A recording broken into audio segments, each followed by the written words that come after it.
in the actual space, in the room, like right now, we have people with family there that are telling us what is going on based on what they're. That's like me saying to you what's going on in So Zimbabwe, just and you having live in two Zimbabwe. narratives. No, wait. Having two narratives, one saying that and the other saying that, doesn't mean one of them is not True, happening. true. We can, yeah. But you got to And watch. when You got one to watch person, different wait, sources, though. wait. Yeah, of course. That's why I'm bringing it up, because when you spoke, you didn't bring the both sides. So now, when one person in that country is affected by whatever that government is doing, it's enough for us to point out fingers and say, no, that shouldn't be happening. There is no development enough that should be at the expense of people's rights and people's lives. So nobody speaks about that. Yeah, We only they've been speaking celebrate it. about it. That's been an So ongoing conversation about the yeah, Fulani being but the. you see, when you look up to him, you don't point out his flaws. No, we've been talking about that in spaces for 3 years. We've got one It side doesn't saying, matter. I'm talking about yeah, now. no, I'm saying You that didn't all the way bring it till up. now. We've been talking about what's Yeah, going on so in Burkina that's what I'm Faso for saying, the that last 3 years, and when Mali and Niger. when we speak of people's issues from our own Hmm. perspective, we lack the direct impact that others have. And that's exactly the similar thing I was pointing out with Zimbabwe, that we've got some internal issues that you probably never hear about. And the best approach would be actually to listen and find out and hear what we focus on, instead of us aligning our issues with Cameroon and whatever and whatever. We I still hear have you. to drill down to the individual person and deal with that from the bottom going up, before we align with Uganda, before we align with whoever, because we do know those alignments are there, but it won't help us anyway. We still need to deal with our domestic issues. Yes, I hear you, and definitely agree with what you said. I'm speaking from a more of a geopolitical African geopolitical, and I'm saying that there are some common problems that Zimbabwe shares with other African countries, and we find that throughout these corrupt governments. And then the people are trying to fix these problems, and still you have this bigger macro problem, and the micro problem is that, people are on the ground and you've got people fighting and vying for position because I'm in this ethnic group. I'm in Ndebele. I'm whatever. I'm this other ethnic group. We're trying to take power. So yeah, there's tribal issues too. There's real tribal issues where this group wants to be in power. We have to figure out how we're going to solve that, because this goes on all over. This is happening in Nigeria, Oduduwa Nation, Biafra, the Fulani Hausa, so we've got those issues too. So we've got to, in the meantime, see, all these things are going on. In the meantime, what's going on? United States is positioning itself to go into the Sahel, and they're using this whole thing with Nigerian Christians dying from Muslims as a reason. Not that Christians are dying in Nigeria. I'm just, using that as an example how they're turning up, and they're over here making laws. Like I'm hearing they're making these laws. What was the one, HR 7311, countering the malign effects of Russian propaganda in Africa and in the United States among the African diaspora. So they have the bill passed, which means they are surveilling. And number one is Pan Africanists in the United States. You think they're going to differentiate between Zimbabwean Americans and Nigerian Americans and African Americans?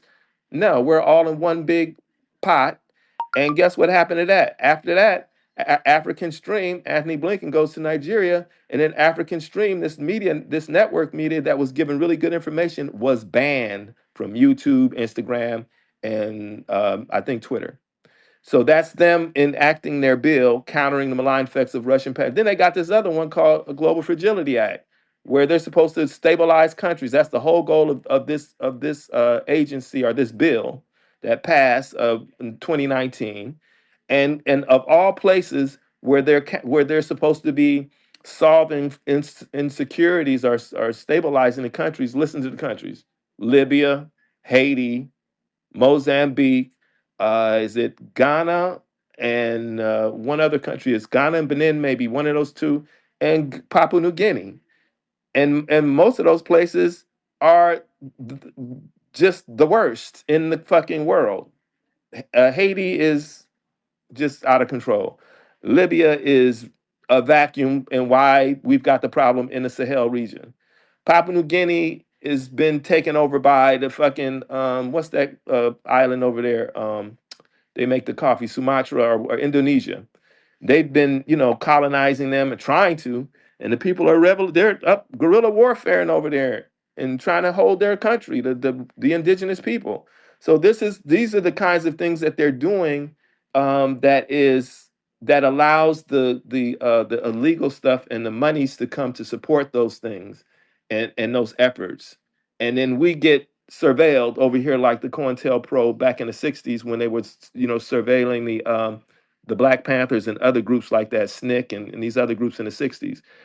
And now they've reinstated that. And nobody knows about it. And we got people talking about politics, and the African Americans are talking about the Democrats and Republicans and Kamala Harris. And I go in the room and bring this up, and it's crickets. They don't care. They don't want to hear about it. They didn't say nothing bad. They didn't want to hear about it, though, really. They didn't talk about it. They don't care about it. So I'm much more into what's going on. I want Zimbabwe to win. And I don't want Zimbabwe to be spinning his wheels, which of course I don't want it, but it don't mean it ain't gonna happen, on tribalism, on voting when the shit ain't the answer. The answer is, to me, at this point, is a benevolent dictator that's gonna deal with everything. He's gonna deal with tribalism, he's gonna deal with All right, Sean. he's gonna deal with the economy. Okay. Yeah. Okay. I want to um bring more people into the conversation because I have a few hands up. Shout out to them. You can go ahead.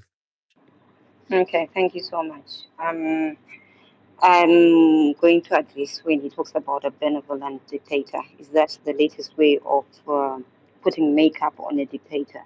A dictator is a person who runs the country at his own will without the people's rights to speak up against things that he does wrong because it will be against what he wants to be done. And for that to be given as advice to Africans in Africa, I think that's very bad advice. Africans need to have their voices coming out more, not being squashed by dictators being changed into given new names or new ways of naming a dictator when we know what a dictator is. We're talking about opening a Pandora box and we start justifying closing the voices of any African so that we can have people who is one individual leading and running the country and making important decisions without us as Africans, citizens who are not political, having a say in those things. I think that's wrong advice that you should be giving to us as Africans. You should be giving us advice that gives us more voice so that we can be heard and we can speak up and be strong rather than voices that rather than telling us to pick a way that will silence us when we need to be heard more. And for us to talk about Traore, Traore, yes, he came in good, but then the minute he stops allowing people to have the right to pick a leader, he loses that credibility of being a great person. You know, it's easy for somebody to lose their good work that they've done by doing small things, as they usually say. A small and a fly can ruin a cup of coffee, and that's what the small fly that's going to ruin. That's supposed to be something that he was doing good. I loved the way he came in. He talked about Africans being able to be self-sustaining, solving their own problems without having to keep running and clapping hands and begging from a superpower for something. That's something that I appreciated. But then when he stops giving the Burkina Faso children, adults, women, and men the right to pick who it is who's going to carry their voice where they want it to go. He stops being an employee of the citizens and he starts dictating to the citizens what should be done. I do not think that is the right Pandora box advice we need right now, because once that Pandora box is opened, then we're going to have African countries having multiple dictators all over, African lives being minimized in value when you're comparing to other places and other continents where their people's lives are valued. It minimizes an African child when you give What if that he kind gets of it right advice. though, or she gets it right? Hey, If he or Shaw. she You gets can it never, right, you can never get it right Hey, when you Charles. take my voice. Let me just jump in for a second. Sorry for cutting you off. I think the short in this case and matter, the case is very sensitive in Zimbabwe's case, right? Because Zimbabwe was ruled by a dictator for 37 years. You get what I'm saying? So it's very sensitive. So if you when you say that we Africans need like a benevolent dictator, you're hitting at like old wounds, and like this wound that Zimbabwe has hasn't even healed yet, and we still yeah, he even killed have. a lot of people. Huh?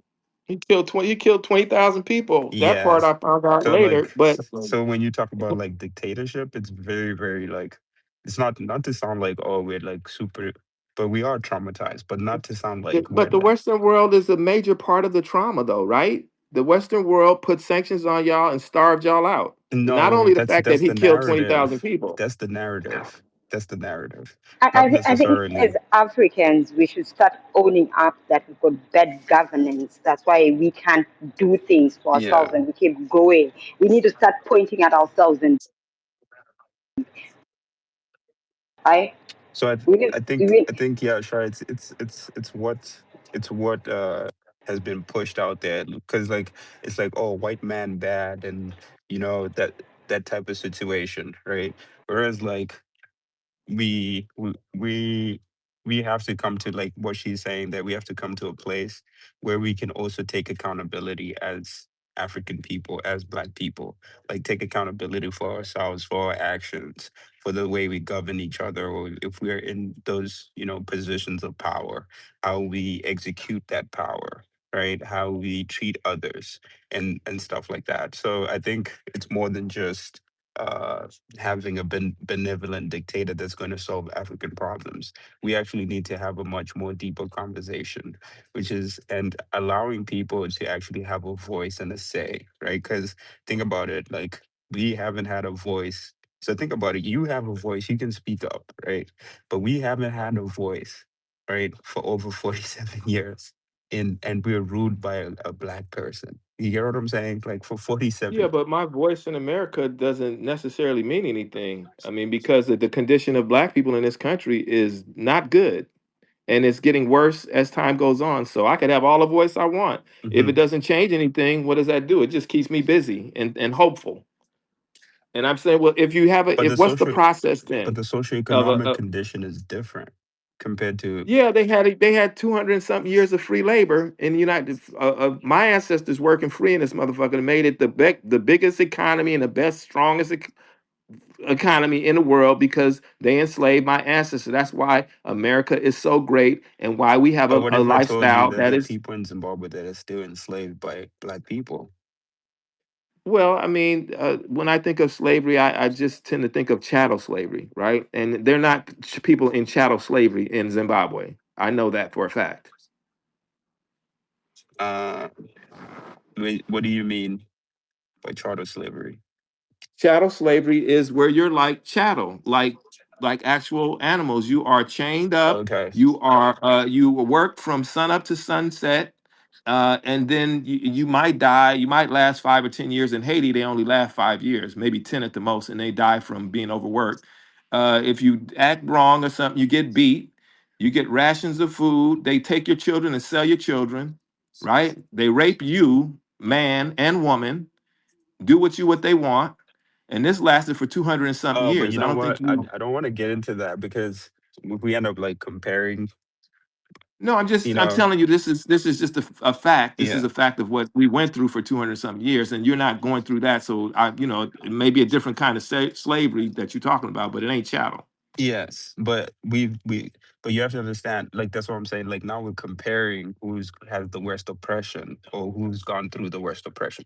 And but however, you are not going through it right now, right? We are going through Yes, it right yes, now. we are going through it right now. Yes, Are we you are. shadowed right now? No, we're going through oppression right now. No, but Have not been. similar oppression as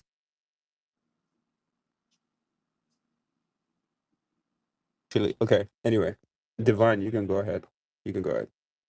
What's up, my brother? I see you are in the States. I'm in Drexel Hill now in Philadelphia, and you know that's the brotherly love city.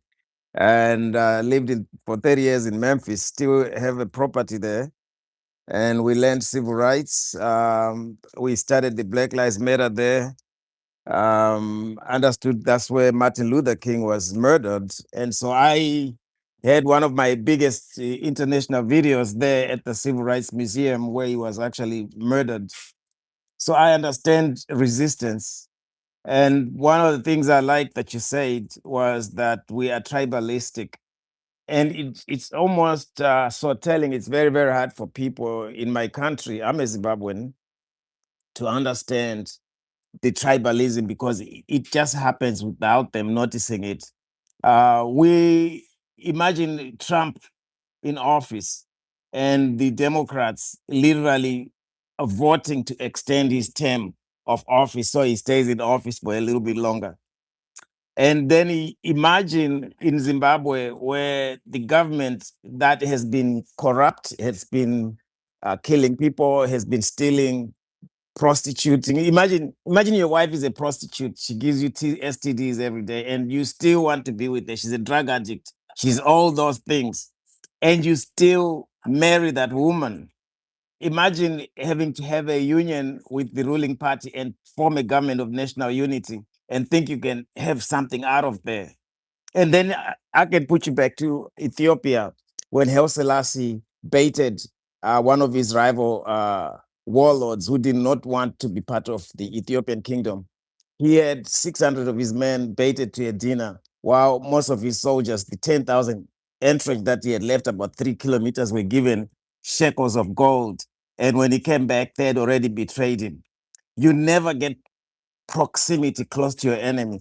And so that's the tribalistic nature that we just want Ndebele to be vice president. We feel we are part of it. We want our opposition leaders to have something within, even though we know it's not good. And we just feel it's okay.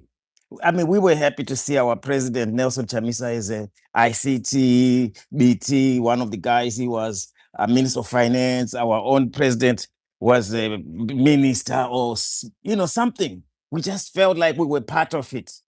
That tribalistic mentality costed us the ability for us to completely clean out everything that's dirty in the government. It caused us to be bought. It caused us to be mixed, equally unyoked with corrupt people, gangsters who have been managing the political ruling party for over 46 years.